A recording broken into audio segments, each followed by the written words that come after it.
ইলাহা ইল্লাল্লাহু লা ইলাহা মুহাম্মাদুর রাসূলুল্লাহ সুবহানাল্লাহ আলহামদুলিল্লাহ লা ইলাহা ইল্লাল্লাহ বল সুবহানাল্লাহ আলহামদুলিল্লাহ ইল্লাল্লাহ পর সুবহানাল্লাহ আলহামদুলিল্লাহ বলো সুবহানাল্লাহ আলহামদুলিল্লাহ সুবহানাল্লাহ আলহামদুলিল্লাহ ইল্লাল্লাহ ইয়া লা ইলাহা ইল্লাল্লাহ লা ইলাহা ইল্লাল্লাহ মুহাম্মাদুর রাসূলুল্লাহ সুবহানাল্লাহ আলহামদুলিল্লাহ বলো সুবহানাল্লাহ আলহামদুলিল্লাহ লা ইল্লাল্লাহ বলো সুবহানাল্লাহ ইল্লাল্লাহ বলো সুবহানাল্লাহ আলহামদুলিল্লাহ লা ইলাহা ইল্লাল্লাহ লা ইলাহা সাল্লাল্লাহু সুবহানাল্লাহ আলহামদুলিল্লাহ লা ইলাহা ইল্লাল্লাহ বলো সুবহানাল্লাহ আলহামদুলিল্লাহ ওরে নবী আমার নূরের পুতুল জগৎ করলেন উজালা বলো নবী আমার নূরের পুতুল জগৎ করলেন উজালা রোজ হাসরে করবেন তিনি রোজ হাসরে করবেন তিনি উম্মতের এই ফয়সালা সুবহানাল্লাহ ইল্লাল্লাহ বলো সুবহানাল্লাহ আলহামদুলিল্লাহ আরশ কুরসি লৌহ মাহফুজ যারো সিলায় বানাইলেন ও মা আরশ কুরসি লৌহ মাহফুজ যারো সিলায় বানাইছে এনে নিজে আল্লাহ দোস্ত কইয়া নিজে আল্লাহ প্রেমে পইরা তাহার দরুদ পড়িলেন সুবহানাল্লাহ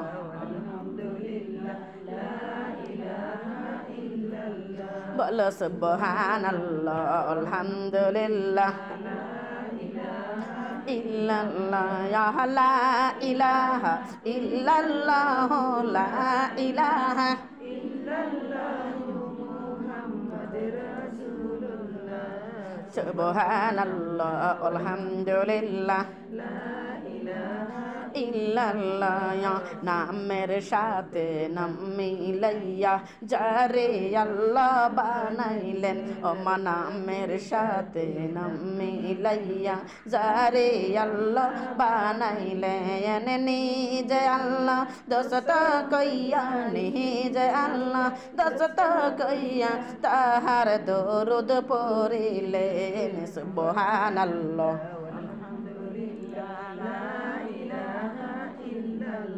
বলো সুবহানাল্লাহ আলহামদুলিল্লাহ ইল্লাল্লাহ ইয়া লা ইলাহা ইল্লাল্লাহ লা ইলাহা ইল্লাল্লাহ মুহাম্মাদুর রাসূলুল্লাহ সুবহানাল্লাহ আলহামদুলিল্লাহ লা ইলাহা ইল্লাল্লাহ বলো সুবহানাল্লাহ আপনারা খালি একটু তোলা দেন ইল্লাল্লাহ লা ইলাহা ইল্লাল্লাহ মুহাম্মাদুর রাসূলুল্লাহ সাল্লাল্লাহু আলাইহি ওয়াসাল্লাম আমার মা আমার বোনেরা আমার দরদিরা খেয়াল করবেন সোনারা তাহলে আল্লাহ তাআলা রব্বুল আলামিন এই দুনিয়ায় আমাদেরকে বন্দেগীর জন্য পাঠাইছে রে মা যদি আমরা বন্দেগী না করে আল্লাহর না চিনি আল্লাহর নবীকে যদি না চিনি রে মা আমাদেরকে ওই রকম বলবে না না এই বান্দা বান্দি আমার দরকার নাই ওরে জাহান্নামের মধ্যে নিক্ষেপ করে দে বলেন নাউজুবিল্লাহ এ দরদি মারে আল্লাহ তাআলা রাব্বুল আলামিন বলেছে যে বান্দারা আমার দরবারে বসিয়া আমার কথা শোনার পরেও মানবে না আমি আল্লাহ রাব্বুল আলামিন ঘোষণা করে দিয়েছি যে বান্দারা এ বান্দিরা, আমি তোমাদেরকেও যদি ইচ্ছা করতাম এই মুহূর্তে গজব দিতে পারতাম, কিন্তু দেব না। এ বান্দি, কেন দেব না? ও বান্দারা শুন না, তোমরা যেমন ফাইলটা আমাদের গাছ যেমন মানুষ করতেছো, বড় বানাইতেছো, মোটা বানাইতেছো, ও বান্দা, ফাইলটা আমাদের গাছ দিয়ে খাট বানানো যায় না, আলমারি বানানো যায় না, শোকেস বানানো যায় না, তারপরেও ফাইলটা আমাদের গাছ তোমরা লালন পালন করো। ও মা, বড় যখন হয়, মোটা যখন হয়, ফাইরিয়ে ফাইরিয়ে রোদ্রের মধ্যে শুকাইয়া তোমরা জ্বালানির কাজে ব্যবহার করো। করি কি করি না বলেন তো? এ দরদি, আমার আল্লাহ তাআলা রাব্বুল আলামিন ডাক বলতেছেন, ও বান্দিরা, আমিও তোমাদেরকে ফেলাইয়া দেব না, ফেলাইয়া দেব না। আমি আল্লাহ তো ঘোষণা করে দিয়েছে, ويقودها الناس والحزب يؤتد للكافرين আল্লাহু আকবার। হে দুনিয়ার মানুষ, শুনে নাও রে, তোমরা শুনে নাও, এই দুনিয়াতে, ও বান্দারে, এই দুনিয়াতে আমি তোমাদেরকে আমি এই দুনিয়া থেকে আমি তাড়ায় দেব না, আমি তাড়ায় দেব না, আমি দূরে সরাই দেব না। এ বান্দিরে, আমিও তোমাদের মানুষ করব, তবে তোমাদেরকে কাজে লাগাবো আমি ওই দিন, যেদিন জান্নাত যেদিনকে হাসরের মাঠে বিচার করে ওই জান্নাতের জ্বালানি বানানোর জন্য খড়ির প্রয়োজন হবে রে, ওই দিন তোমাদের এবং পাথর দিয়ে আমি জাহান্নামের জ্বালানি খড়ি বানাবো। বলে নাউজুবিল্লাহ। মা বোনটা ধরে দিলাম, কারা কারা জাহান্নামের খড়ি হবে চান? আল্লাহর জমিন একটু হাত তুলে দেখান। কেউ চাই না আমরা আল্লাহর আমরা ওই জাহান্নামের খড়ি হবো, কেউ চাই না। কিন্তু মা আমার দরদি, যদি না চান, আমার আল্লাহ তাআলা রব্বুল আলামিন বলেছে, যদি নাই চান তাহলে আমার আল্লাহর কোরআনুল কারীমটাকে মনে প্রাণে মেনে নেন। বলেন সুবহানাল্লাহ। আল্লাহর কোরআনটাকে মনে প্রাণে মানতে হবে, আল্লাহর কোরআন দিয়ে জীবন গড়তে হবে মা। আল্লাহর কোরআন দিয়ে এই দুনিয়াতে আমাদের, আল্লাহর কোরআন দিয়ে আমাদের জীবন চালাতে হবে। রাজি আছেন নি? আসলে কি রাজি আছেন আপনারা? আমার দরদি মারে, যদি রাজি থাকেন তাহলে আল্লাহ রাব্বুল আলামিন কোরআনুল কারীমটা হাতে নেন রে মা। আল্লাহর কোরআনটা হাতে নেন। ওই কোরআনুল কারীমের মধ্যে আমার আল্লাহ রাব্বুল আলামিন কি লিখে দিয়েছে? আকিমুস সালাত, আকিমুস সালাত, আকিমুস সালাওয়াতুজ যাকাত। কাশীনাথপুরের সোনারা, তোমরা শোনো, আমার আল্লাহ বারবার ডাক দিয়ে বললো, একবার না দুইবার না, আমার আল্লাহ রব্বুল আলামিন দীর্ঘ 82 বার করে আল্লাহ তাআলা ডাক দিয়ে বললো, হে বান্দিরা, তোমরা নামাজ কায়েম করো, নামাজ কায়েম করো, নামাজ কায়েম করো এবং যাকাত প্রদান করো। বলেন সুবহানাল্লাহ। কার কথা? আল্লাহর কথা। আমার মামার বলিরা, এই দরুদের আমার আল্লাহ তাআলা রব্বুল আলামিন জানে আমার বান্দাবান্দি মার পেট থেকে হাফেজ হয়ে যায় নাই, আলেম হয়ে যায় নাই। এই জন্য আল্লাহ কি করলো? এ মা, আমার বোনেরা রে, আগে তো দরদের মা বোন না, অধিকাংশ মেয়ে মানুষ ছিল গম্ভীর রে দরদিম, তারা কোরআন সম্পর্কে বুঝতো না, নামাজ কেমনে পড়ে জানতো না, ও মা কোরআন কিভাবে পড়ে জানতো না, কিভাবে পর্দা করে বুঝতো না, কিভাবে মানুষের সঙ্গে কথা বলা লাগে বুঝতো না। আমার আল্লাহ রব্বুল আলামিন এই দুনিয়ার মধ্যে দরদে বাড়ি বাড়ি ঘরে ঘরে টপকায় টপকায় দরদি আল্লাহর কলেমার দাওয়াত দিয়ে পৌঁছা দিছে না দেয় নেই? বলেন তো। হ্যাঁ মা, আল্লাহর নবী হাবিবে মুহাম্মদ রাসূলুল্লাহ সাল্লাল্লাহু আলাইহি ওয়াসাল্লামকে যেদিন নিয়ে যাবে, আল্লাহ ডাক দিলে, বন্ধু রে, ও বন্ধু, তুমি যদি চাও তোমাকে কিয়ামত পর্যন্ত হায়াত দেব। কি পর্যন্ত? এ বন্ধু, তুমি যদি চাও আমি তোমার কিয়ামত পর্যন্ত হায়াত দেব। আমার মারে আল্লাহ নবী ডাক দিলে, আল্লাহ গো, আমাকে যে কিয়ামত পর্যন্ত হায়াত দিবা তার কারণ কি? তার হলো তোমার বন্ধু, তুমি আমার বন্ধু, তুমি যা চাইবে সেটাই করবো। কয় আল্লাহ, তুমি যে বিধি, একটা বিধান আছে তোমার বিধান অনুসারে আমার নিয়মকে, কয় যদি আমার বিধি মানবে চাও, আমি বিধির বিধান অনুসারে, তোমার দুনিয়ার মেয়াদ শেষ হয়ে গেছে রে বন্ধু, তোমাকে দুনিয়া থেকে চলে আসতে হবে। আল্লাহ রাব্বুল আলামিন নবী ডাক দিয়ে বলে, আল্লাহ, আমিও তো একজন বান্দা, আল্লাহ গো, তুমি বিধি, তোমার বিধান আমি নড়চড় করবো না, তুমি বিধি, তোমার বিধান অনুসারে দুনিয়া থেকে চলে যাওয়া লাগবে, আমি যাব। আল্লাহ তুমি আজরাইল পাঠিয়ে দাও, আমি দুনিয়া থেকে চলে যাব। মারে, আমার নবী যখন এই কথাটা বলেছে, আমার আল্লাহ তাআলা রাব্বুল আলামিন আজরাইলকে বাড়াই দিছে, রে বন্ধু যাও রে আজরাইল যাও, আমার বন্ধু চারটা কবজ করে আসো গা। মারে, আজরাইল আসতেছে, আমার আল্লাহ খেয়াল করে দেখে আমার নবীজি মুখটা কালো, মনটা বড় ভার। আমার নবী মুখটা কালো করিয়া, মনটা বড় করিয়া আয়েশা সিদ্দিকার জানহার কোলের উপর আছে। মা, আমার আল্লাহ ডাক দিলে, বন্ধু রে, তুমি তো বললে আমার বিধান তুমি মানবে,